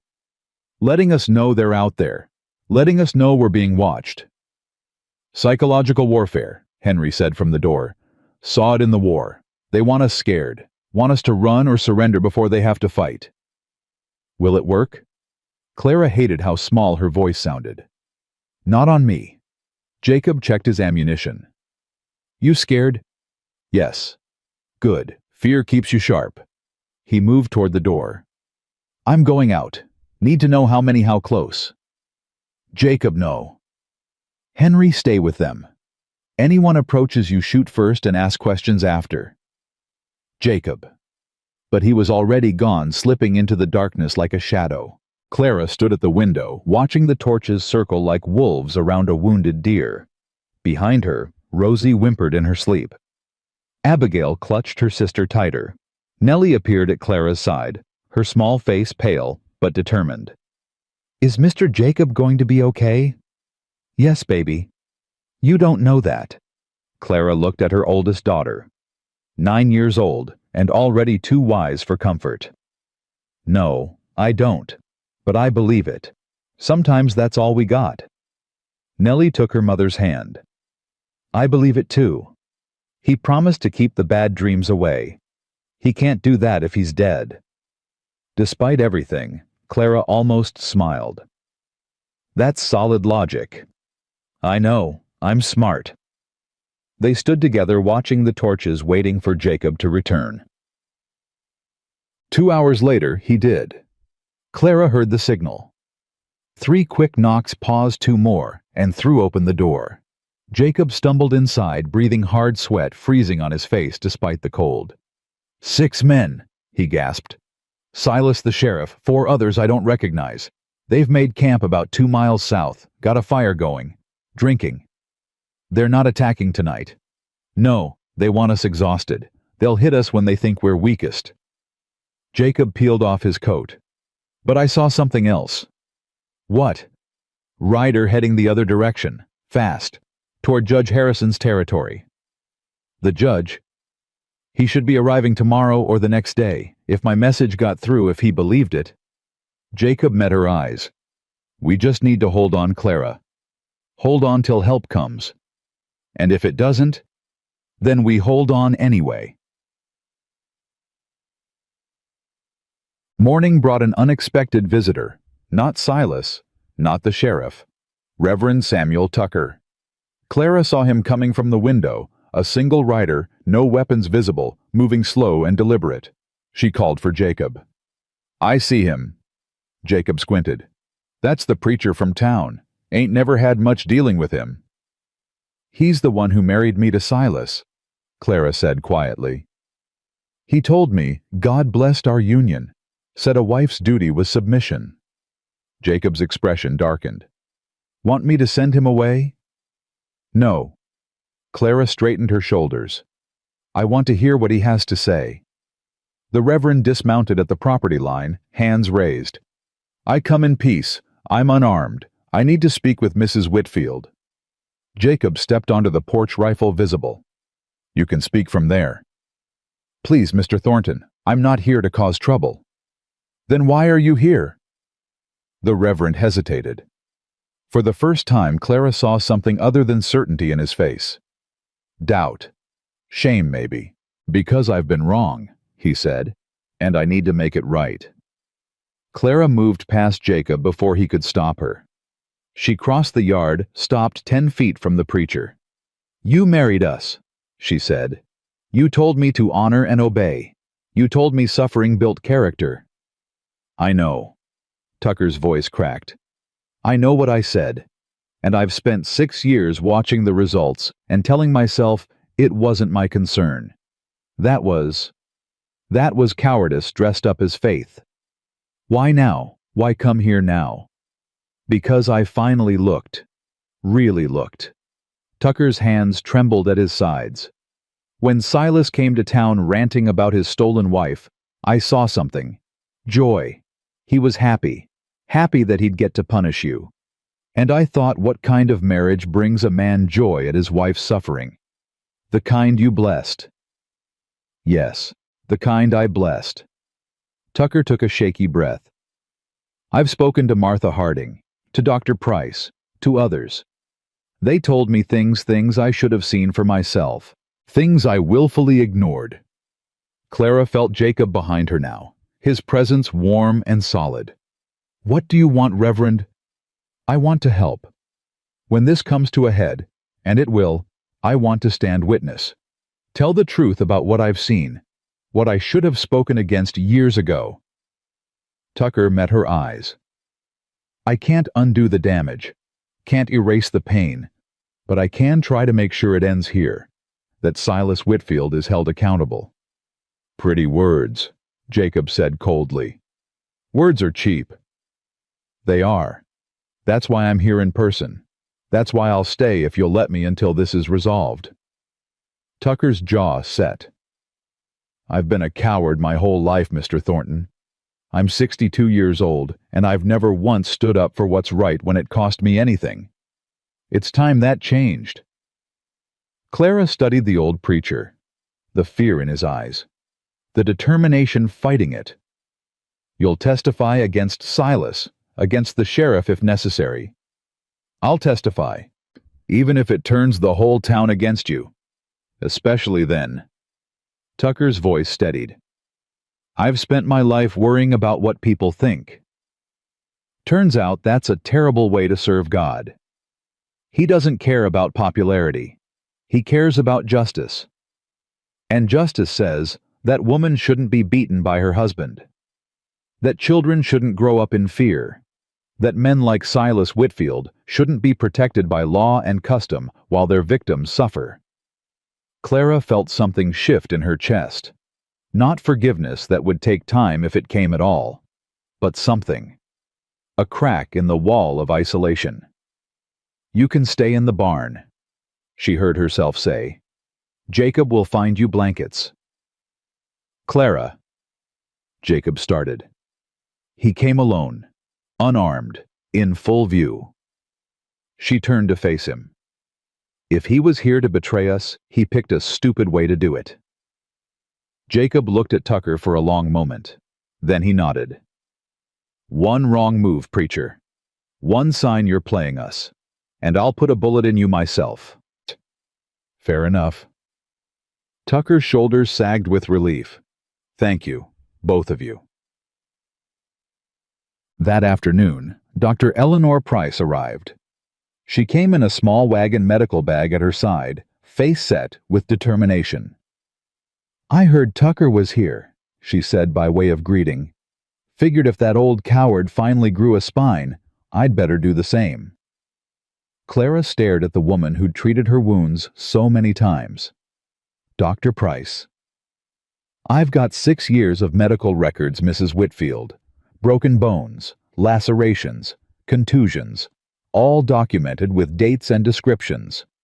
Dr. Price's voice hardened. I told myself I was respecting your privacy by not reporting. The truth is, I was protecting myself. I'm done with that now. Jacob stepped forward. You came to help. I came to make sure those records get to the right hands. Judge Harrison when he arrives. Federal authorities if necessary. Dr. Price looked at Clara. I also came to apologize. I should have done more, said more. I let fear silence me when I should have screamed. Clara felt tears building. 2 people in one day. 2 people finally breaking free of the silence that had trapped them all. You're here now, she managed. That's what matters. It's not enough. It'll never be enough. Dr. Price set down her bag. But it's a start. By evening, the cabin felt crowded. Tucker and Dr. Price, Henry, Jacob, Clara, and the 3 girls. 7 people in a space built for one. But nobody complained. The air hummed with something Clara hadn't felt in years. Solidarity. They'll come tomorrow, Jacob said over dinner. Now that they know others have joined us, they'll want to move fast, before more people switch sides. Let them come. Tucker's voice surprised everyone with its firmness. God is on the side of the righteous. Respectfully, Reverend Bullets don't care much about righteousness. Henry checked his rifle. We're still outgunned. We're not outgunned. Dr. Price spoke up. We're outnumbered. There's a difference. Guns only matter if you're willing to use them, and I've known Sheriff Garrett for 20 years. He's not a killer. Neither are most of the men Silas has gathered. They're scared, Clara said quietly. Everyone looked at her. Silas has money, influence. They're scared of what happens if they don't follow him. So we show them they should be more scared of not following us. No, Clara shook her head. We show them there's another choice, that they don't have to be afraid of him anymore. How do we do that? By not being afraid ourselves. Clara looked around the room, at the preacher who'd found his courage late, at the doctor who'd finally spoken up, at the ranch hand who'd stayed when he could have run, at the man who'd saved her life and was risking his own. Fear is how Silas controls people. It's how he controlled me for 6 years. If we stand together, if we refuse to break, if we show this town that one man's anger isn't stronger than all of us together. She took a breath. Maybe, just maybe, we break his power. The cabin fell silent. Then Nellie's small voice. Mama's right. Papa wins because people are scared. But we're not scared anymore. Are we? Every adult looked at the 9-year-old girl who'd spent her whole life learning to read danger. No, Jacob said slowly. We're not. Then we win. Nellie's chin lifted. That's how it works. The brave ones win. That night, Clara couldn't sleep. She slipped outside wrapped in a blanket and found Jacob already there, watching the horizon. Couldn't quiet my mind, she said. Know the feeling. They stood in silence for a while. Stars blazed overhead, indifferent to the drama below. Do you think we'll make it?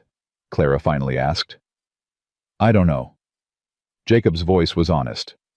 But I know we've got a better chance than we did a week ago, and I know that whatever happens, you're not facing it alone. That's the first time in 6 years I can say that. Then it's worth it. Whatever comes. Jacob turned to face her. Clara, there's something I need to tell you.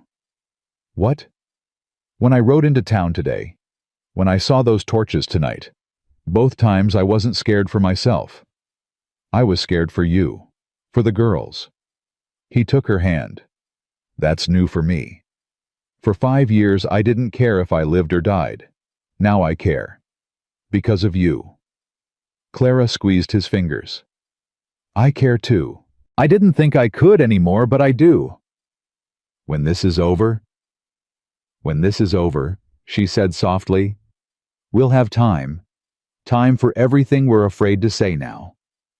Promise. Promise. They stood together under the stars, drawing strength from each other. Behind them, friends and allies slept. Before them, enemies gathered. But for this moment, they had peace. And in the morning, they would have war. They came at noon, when the sun hung highest and shadows had nowhere to hide. Clara heard them first. The thunder of hooves, the jangle of metal. She grabbed Rosie from the floor, where she'd been playing with pebbles, and pressed her against her chest. Nellie, Abigail, Cellar, now! But Mama... Now! Nellie grabbed her sister's hand. They ran. Jacob appeared in the doorway, rifle already in his hands. His face had gone hard, all the softness she'd come to know buried beneath something older, something dangerous. 8 riders. Silas in front. Sheriff Garrett beside him. The girls are hidden. Good. Stay inside. Don't come out unless I call for you. Jacob. He crossed to her in 3 strides. Cupped her face in his hands. For one heartbeat, all the fear and rage fell away, and she saw only him.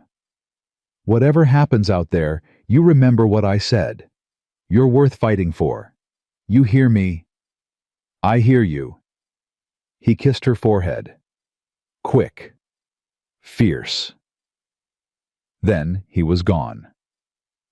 Clara moved to the window, watched him walk toward the approaching rider's rifle, held loose but ready. Reverend Tucker emerged from the barn Bible in hand.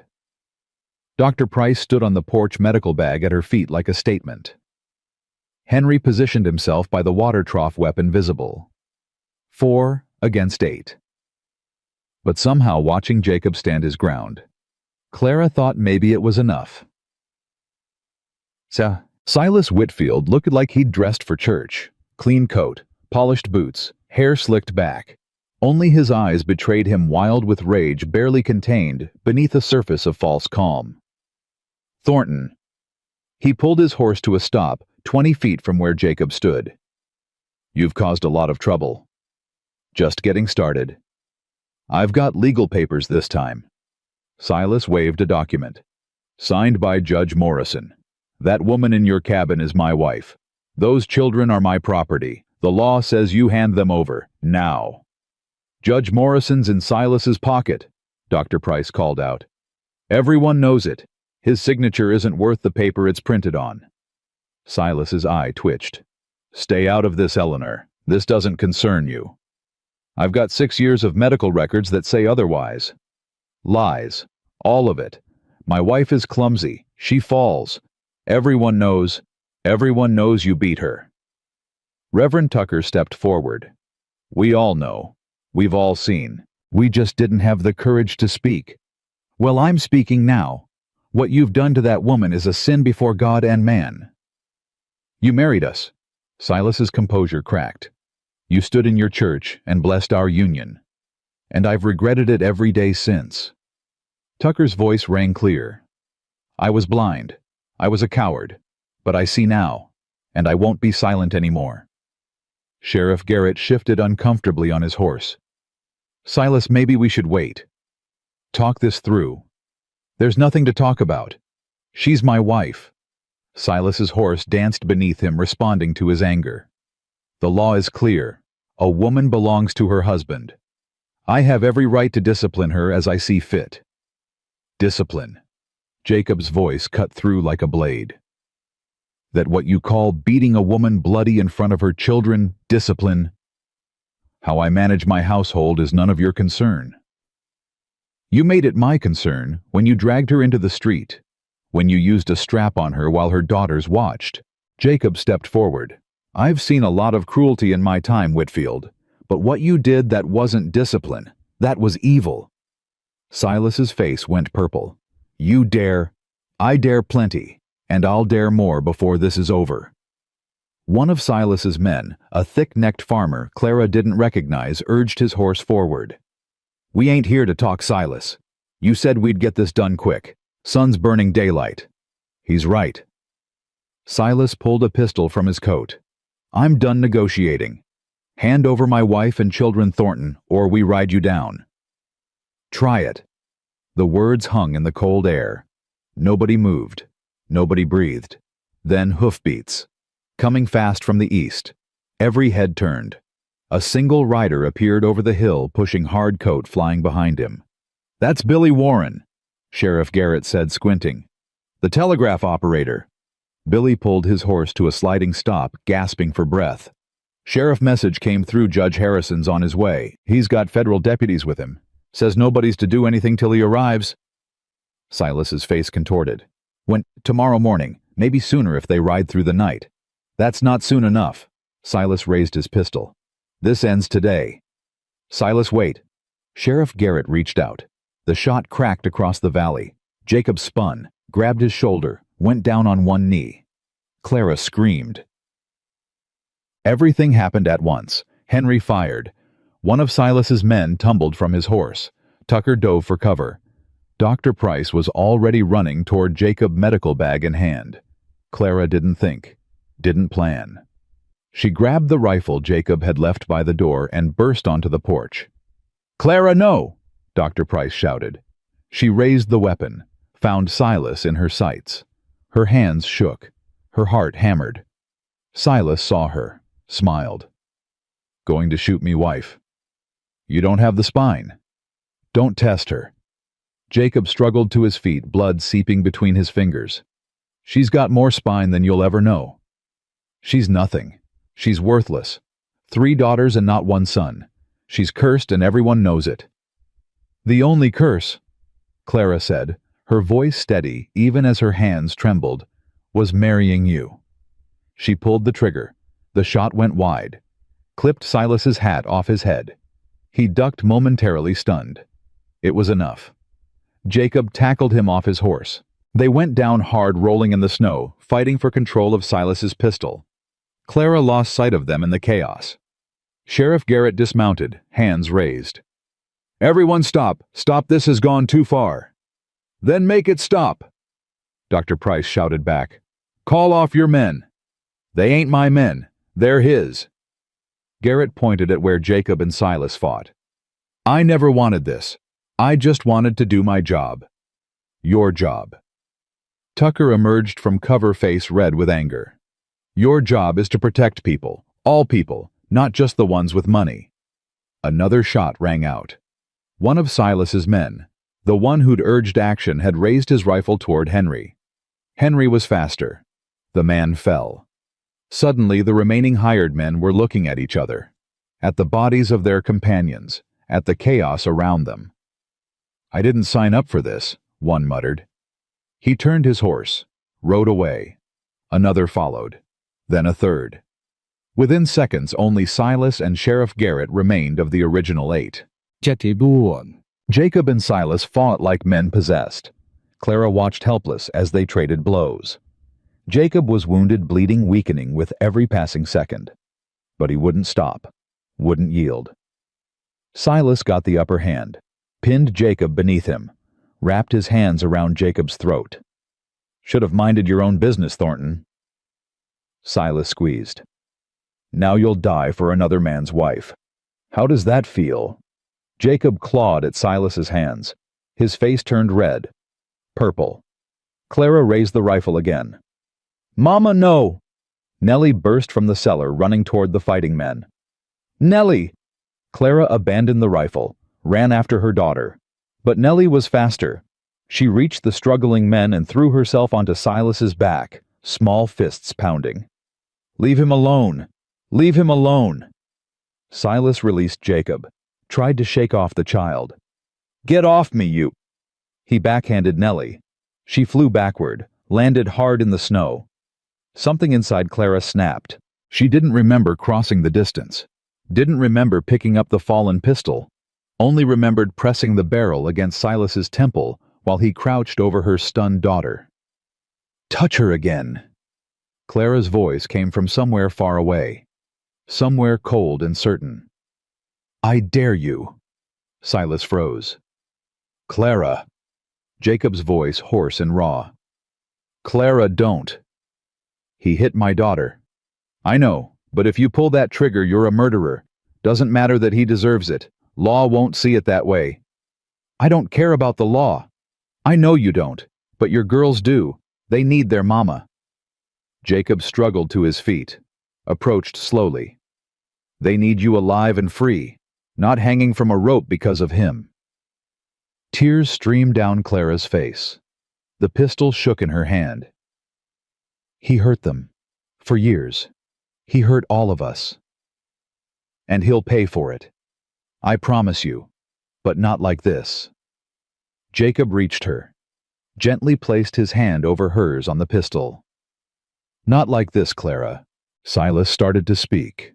Jacob's boot caught him in the ribs. Shut up. You've said enough. Clara looked at her husband, this monster who'd stolen 6 years of her life, who'd made her daughters afraid of their own shadow, who'd convinced her she was worthless. She wanted to pull the trigger. God help her, she wanted it more than she'd ever wanted anything. But Nellie was watching. Abigail had emerged from the cellar, Rosie in her arms. 3 pairs of eyes fixed on their mother. Clara lowered the pistol.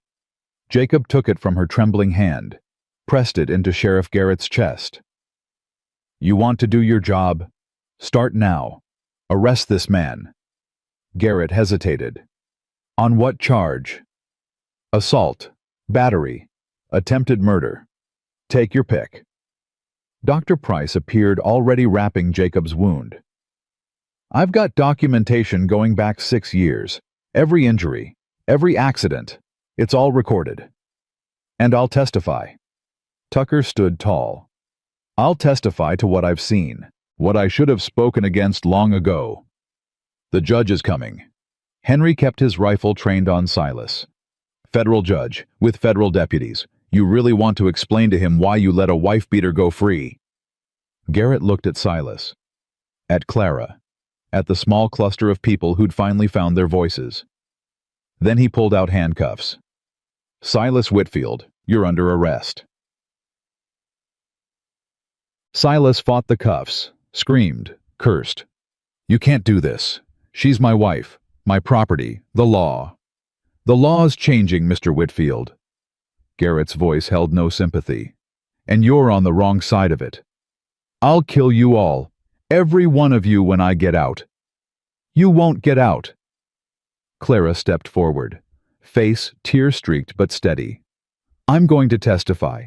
Every bruise, every broken bone, every night I spent terrified on the floor while my children listened.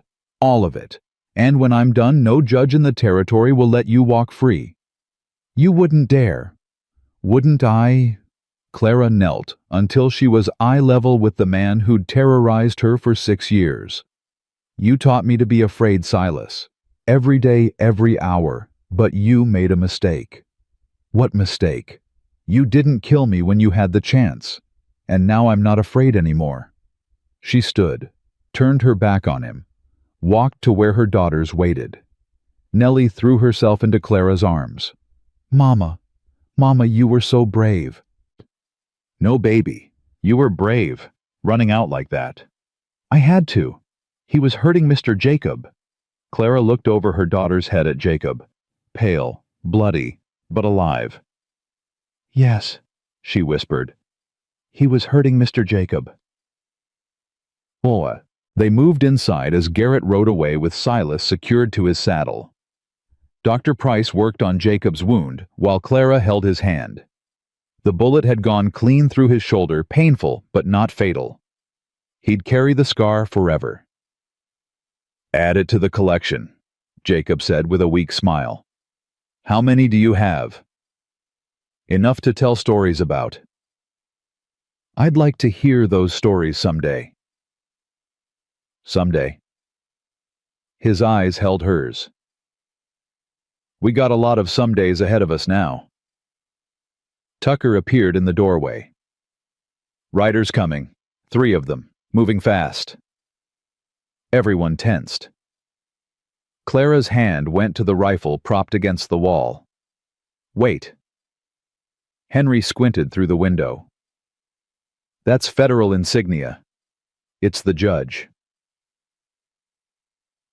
Judge William Harrison was a small man with sharp eyes and no patience for nonsense. He arrived with 2 deputies, listened to the story from everyone present, and examined Dr. Price's medical records with growing horror. 6 years, he said finally. 6 years this went on, and nobody said anything. We were afraid. Tucker's voice was heavy with shame. We told ourselves it wasn't our business, that she must have done something to deserve it. That's what we told ourselves. And now we know better. Now we're ready to speak. Harrison looked at Clara. Mrs. Whitfield, are you prepared to testify formally before a court of law? Yes. It won't be easy. You'll have to recount everything, in detail, in public. I know. And you're willing to do that. Clara looked at her daughters, at Jacob, at the unlikely allies who'd gathered around her. I spent 6 years in silence, letting him tell everyone I was clumsy, letting him tell me I was worthless. She lifted her chin. I'm done being silent. If my story saves even one other woman from what I went through, it's worth any embarrassment. Harrison nodded slowly. Then we'll proceed. I'm invalidating Judge Morrison's order. He had no authority to rule on a case this serious. Silas Whitfield will be tried in federal court for aggravated assault, attempted murder, and domestic abuse. Will he hang? Nellie's small voice surprised everyone, Harrison crouched to her level. Maybe not hang young miss, but he'll go to prison for a very long time, long enough that when he gets out, you'll be grown with children of your own, and he won't be able to hurt any of you ever again. Promise? I promise. Nellie studied the judge's face with the same intensity she'd used on Jacob that first night. Finally, she nodded. Okay, I believe you. The deputies took custody of Silas that evening. Clara watched them ride away, her husband bound between them, still screaming threats into the darkening sky.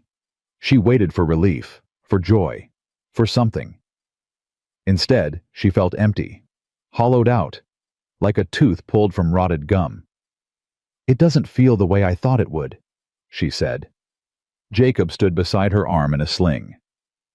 What did you think it would feel like? I don't know. Triumph, maybe? Happiness? Something. Those come later. Right now, you're still processing, still realizing it's real. He took her hand. Give yourself time, Clara. You've been surviving for 6 years. Living takes practice. Will you teach me? We'll teach each other.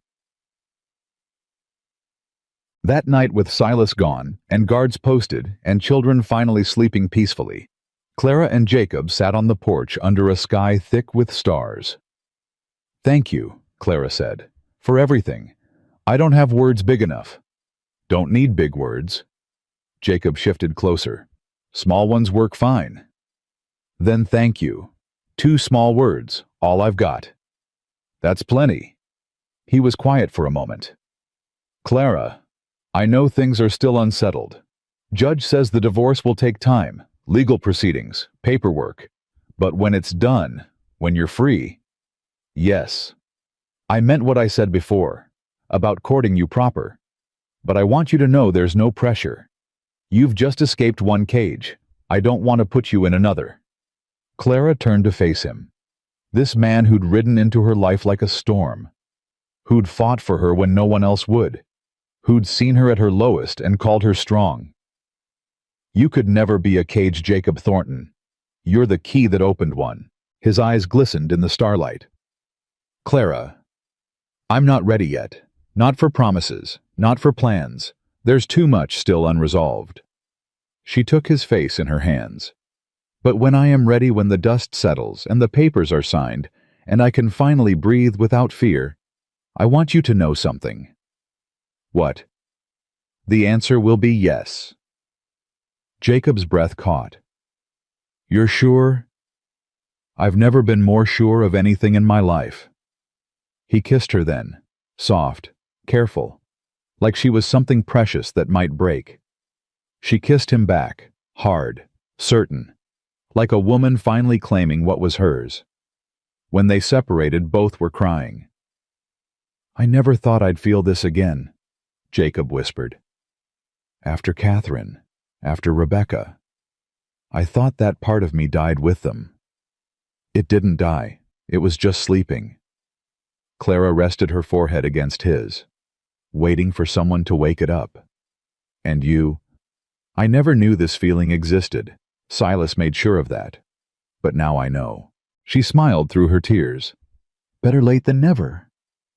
They sat together as the night deepened, holding on to each other, holding on to hope. Tomorrow would bring more challenges, testimonies, trials, the slow, grinding wheels of justice. But tonight, for the first time in longer than either could remember, the future looked bright. And somewhere in the cabin behind them, 3 little girls dreamed of sunshine instead of shadows. 6 weeks changed everything. Clara stood in the doorway of the courthouse, legal papers clutched in her trembling hands. Behind her, Jacob waited with the girls. Ahead lay a world she'd never known existed, a world where she belonged to no one but herself. It's done, she whispered. It's really done. Judge Harrison had signed the final dissolution that morning. Silas Whitfield's marriage to Clara Ann Whitfield was hereby declared null and void on grounds of sustained cruelty and documented abuse. The words swam before her eyes. Legal language, Cold and precise, but underneath them, freedom. Mama? Nellie tugged her sleeve. Can we go home now? Home. The word struck Clara like a bell. For 6 years, home had meant fear, pain, walking on eggshells and praying for survival. Now it meant a small cabin on the prairie, a man with kind eyes, a future she was finally allowed to imagine. Yes, baby. Let's go home. The ride back to the ranch passed in comfortable silence. Abigail fell asleep against Clara's shoulder. Rosie sang nonsense songs to herself, happy sounds that once would have earned a slap from Silas. Nellie rode beside Jacob, asking questions about horses and cattle, and whether she could learn to rope like a real cowboy. Cowgirl, Jacob corrected. And yes, I'll teach you everything I know, even the dangerous stuff. Especially the dangerous stuff. World's a hard place for women. Better you learn to handle yourself than count on others to protect you. Nellie beamed. Clara felt her heart swell. You're good with her, she said quietly, so the children wouldn't hear. She makes it easy. Jacob's eyes found hers. They all do. I forgot what it felt like. Having a family. Having people who need you. We do need you. All of us. I know. His voice dropped. I need you too. More than I ever thought I'd need anyone again. The cabin looked different when they arrived. Henry had been busy in their absence. Fresh paint on the shutters, new curtains in the windows, rough work clearly done by hands more used to fence mending than fabric. A sign hung over the door that made Clara stop in her tracks. Thornton Ranch. Henry's idea, Jacob said quickly. I told him it was too soon that you might not. It's perfect. Clara's throat tightened. It's absolutely perfect. We can change it, if you want. I know we haven't talked about. She kissed him. Right there in front of the children, the horses, the whole wide prairie. When she pulled back, his eyes were dazed. What was that for? For being you. Clara smiled through tears. For giving us a home. For never once making me feel like I had to earn my place here. You don't have to earn anything, Clara. You never did. I know. That's why I love you. The words hung in the air. Clara hadn't meant to say them. Not yet. Not like this. But they were true, and she was done hiding truth. Jacob's face transformed. The hardness he carried like armor softened. The grief he'd worn for 5 years lifted just a little. Say that again. I love you, Jacob Thornton. I love you too, Clara. He pulled her close. God help me. I've loved you since I lifted you out of that snow. I just didn't know what to call it anymore. Gross, Nellie announced. Adults are gross. They broke apart laughing. Rosie clapped her hands. Kiss again, kiss again. Later, Clara promised. Right now, let's see what Henry's done to our home. John. Inside, the changes continued. A second bedroom had been framed out rough but sturdy. Curtains divided it from the main space. 3 small beds waited there, each with a patchwork quilt that Clara recognized from Martha Harding's store. How did you afford all this? Clara turned to Jacob, stunned. I didn't. Jacob looked uncomfortable. Martha and Dr. Price and Reverend Tucker, they took up a collection, said it was the least the town could do. The town that stood by while Silas beat me. The town that's trying to do better. Jacob took her hand. I know it doesn't erase anything. I know some hurts go too deep for quilts and curtains to fix. But they're trying, Clara. Maybe that counts for something. Clara looked at the quilts, thought about the women who'd sewn them. Some had avoided her eyes for years. Some had whispered behind her back. Some had done nothing while her life fell apart. Now they were sewing quilts for her children. It counts for something, she said finally. Not everything, but something. That evening they sat down to dinner as a family. Henry had stayed on taking his meals in the barn usually, but tonight Jacob insisted he join them. Tucker came too, and Dr. Price. A strange gathering. A wounded rancher, an ex-preacher finding his courage late, a lady doctor who'd finally spoken up a loyal hand with a shadowed past, and a woman with 3 daughters who'd escaped hell to find heaven. "Grace?" Jacob asked, looking at Tucker. The old reverend bowed his head. "Lord, we thank you for this food. We thank you for this family chosen and found and built from broken pieces. We thank you for second chances, which most of us don't deserve but need anyway." His voice cracked. "And we thank you for Clara and her girls, for their strength, for their survival, for teaching this old fool that faith means nothing without action. Amen." "Amen," everyone echoed. Rosie grabbed a biscuit. "Can I eat now?" "Yes, baby." Clara laughed. "You can eat now." The meal passed with laughter and stories. Henry told tales from his days in the army. Dr. Price shared medical misadventures that had Nellie fascinated, and Abigail covering her ears. Tucker quoted scripture, then admitted he was rethinking everything he'd ever been taught about what God really wanted from his people. "I spent my whole life reading the Bible," he said. "But I never really saw it. Love thy neighbor, protect the widow and orphan, stand up for the oppressed." He shook his head. "Silas Whitfield sat in my church every Sunday, and I never once told him his treatment of his wife was a sin." "You're telling him now," Clara said. "You testified. You'll testify again at the trial. It's not enough." "Maybe not, but it's more than nothing, and nothing is what I had for 6 years." Clara reached across the table, touched the old man's weathered hand. "You came when it mattered, Reverend. That's what I'll remember." Tucker's eyes filled. He couldn't speak. "Jipya." After dinner, after the visitors had left and the children had been put to bed, Clara found Jacob on the porch. He stood looking at the stars, one hand resting on the rail where they'd stood together so many nights during the siege. The siege that felt like a lifetime ago and only yesterday. "Thinking about Catherine?" Clara asked. "Yes."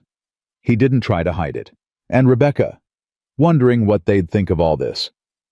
"What do you believe they'd think?" Jacob was quiet for a long moment. "I think Catherine would be happy. She always hated seeing me alone, said I needed someone to boss me around." Clara smiled. "I can do that." "I know you can." He turned to face her. "I think she'd like you. You're strong like her, fierce, brave enough to stand up for what matters." "And Rebecca?" "She never drew breath, never opened her eyes. But I dreamed about her so many times, who she'd be, what she'd say." Jacob's voice roughened. "I think she'd love having sisters." Clara moved closer, took his hands. "I want to meet them, Catherine and Rebecca. Will you take me to them? Now." "Tomorrow, when the sun's up. I want to introduce myself. Tell them I'll take care of you." Jacob pulled her into his arms, held her tight. "You already do," he whispered. "Every day, just by being here." Morning came soft and golden. Clara woke in the small bed she'd claimed in the main room separate from Jacob, because they'd agreed to wait until things were proper. He slept in the barn, still gentleman to the end. But today felt different. Today felt like the beginning of something new. She rose before the children, made coffee, stood in the doorway watching the sun climb over the horizon.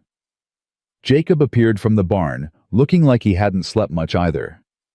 "Ready?" he asked. "Yes." They walked together up the hill behind the cabin. It wasn't far, maybe a quarter mile, but it felt like crossing into sacred space. 2 wooden crosses stood at the crest, weathered by 5 years of wind and weather. Between them, a pair of young oak trees had grown tall. Catherine Thornton, one cross read, "Beloved wife, 1856-1878. Rebecca Thornton read the other, "Our daughter, born and died, March 3rd, 1878. Clara knelt in the frost-touched grass. "Hello," she said softly. "My name is Clara. I'm the woman who loves your husband, your father." Her voice caught. "I know I can't replace either of you. I don't want to try. But I wanted you to know I'll take care of him. I'll make sure he laughs again. I'll give him a family to come home to." She felt Jacob kneel beside her. His hand found hers. "Catherine, this is Clara. She saved my life even when I didn't want to be saved. And these are her daughters, Nellie, Abigail, and Rosie. You'd love them. They're wild and brave, and they don't take nonsense from anybody." He paused, swallowed hard. "Rebecca, sweetheart, you've got sisters now. I know it's not the same. Nothing will ever be the same as what we should have had.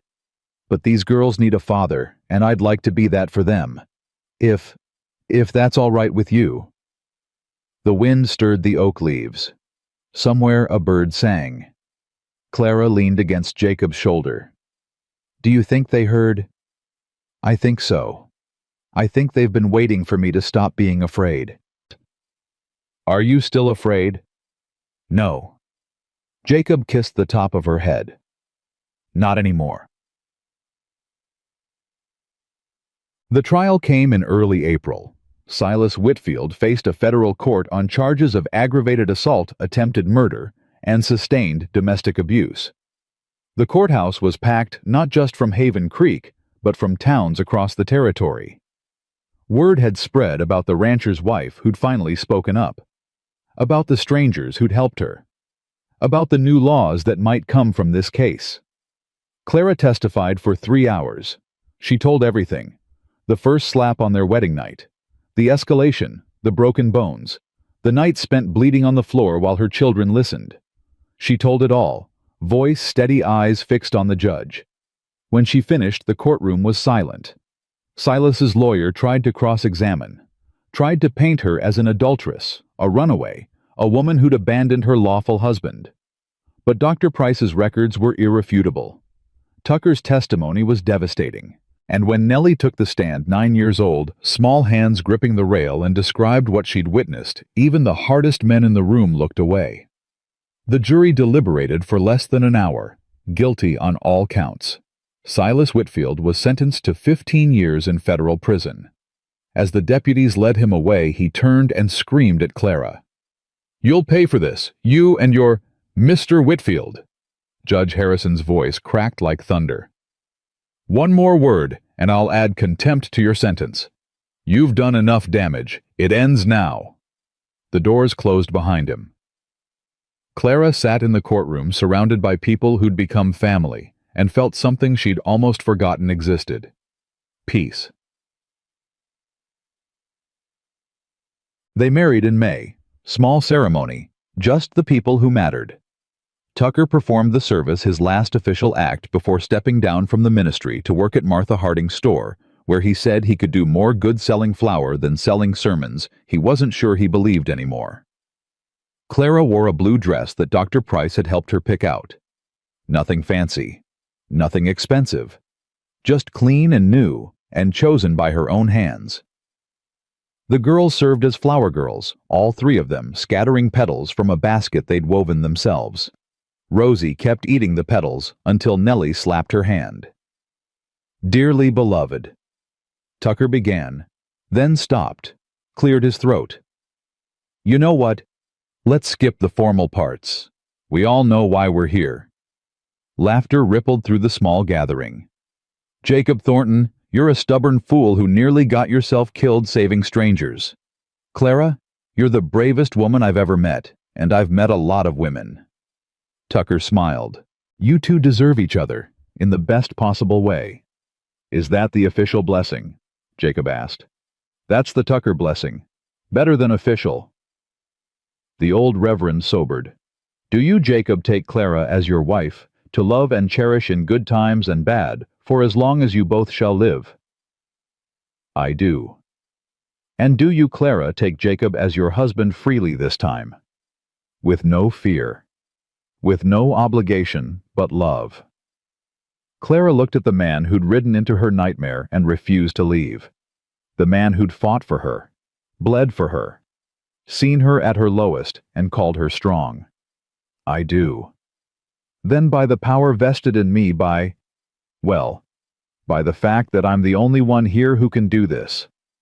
Tucker grinned. I pronounce you husband and wife. Jacob, you may kiss your bride. He did, thoroughly. Gross, Nellie announced again. You'll understand when you're older, Clara said. I hope not. Boys are stupid. Most of them are, Jacob agreed. But not all. They planted an apple tree that afternoon.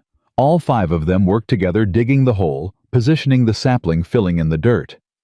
It was small, barely waist-high to Nellie, but it was theirs. How long till we get apples? Abigail asked. Few years, Jacob said. Trees take time. That's forever. Nope, just feels like it. He lifted Rosie onto his shoulders. But we've got time, plenty of it now. Clara watched her family, her real family, the one she'd chosen and been chosen by, gathered around a tiny tree that might someday feed them all. Thank you, she said. For what? For this. All of it. She gestured at the cabin, the ranch, the endless prairie. 6 months ago, I was dying in the snow. Now I have everything I never knew to dream of. You did that yourself, Clara. I just happened to be riding past. No, you chose to stop. You chose to help. You chose us. She took his hand. Don't ever tell me it was luck or coincidence. You chose, and that choice saved us all. Jacob pulled her close, kissed her forehead. Then I'll keep choosing. Every day. For the rest of my life. That evening, Clara took the girls to visit Catherine and Rebecca. It had become a ritual in the weeks since her first visit. The girls brought wildflowers. Rosie told rambling stories about chickens and butterflies. Abigail asked questions about heaven. Nellie sat quietly still, processing everything in her old soul way. Mama, Nellie asked as they walked back down the hill, do you think Mrs. Catherine minds that you married Mr. Jacob? I think she's glad he's not alone anymore. Clara squeezed her daughter's hand. Love isn't like water, Nellie. It doesn't run out. Having more people to love doesn't mean loving anyone less. So Mr. Jacob can love us and Mrs. Catherine at the same time? Yes, and I can love him and still remember your father was once kind to me before he changed. Nellie frowned. I don't want to remember Papa being kind. That's okay too. You get to remember however you need to. There's no right way to feel about hard things. They reached the cabin as the sun touched the horizon. Jacob stood on the porch framed by golden light, and Clara felt her heart swell until she thought it might burst. Ready for supper? He called. Coming. Abigail ran ahead. Race you! Rosie tottered after her sister. Clara and Nellie followed slowly hand in hand. Mama. Yes, baby.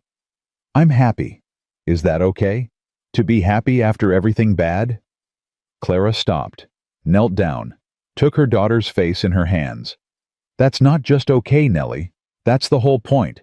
We survived the bad, so we could have the good. Being happy isn't betraying what happened. It's winning. It's proving that all the pain couldn't break us. Nellie's eyes glistened. I thought maybe happiness was for other people, not for us. I thought that too once. I was wrong. Clara kissed her daughter's forehead. Happiness is for everyone brave enough to claim it. And you, my darling girl, are the bravest person I know. Months passed. Seasons turned. The apple tree grew. The cabin expanded 2 more rooms, added a proper kitchen, a porch that wrapped around 3 sides. The ranch prospered. Jacob took on more cattle, hired more hands. Clara discovered she had a talent for bookkeeping, for organizing, for turning chaos into order. The girls flourished. Nellie learned to ride like she'd been born in the saddle. Abigail found her voice singing songs that carried across the prairie. Rosie, now 4, bossed everyone around and called Jacob Papa, without a trace of memory of the man who'd fathered her.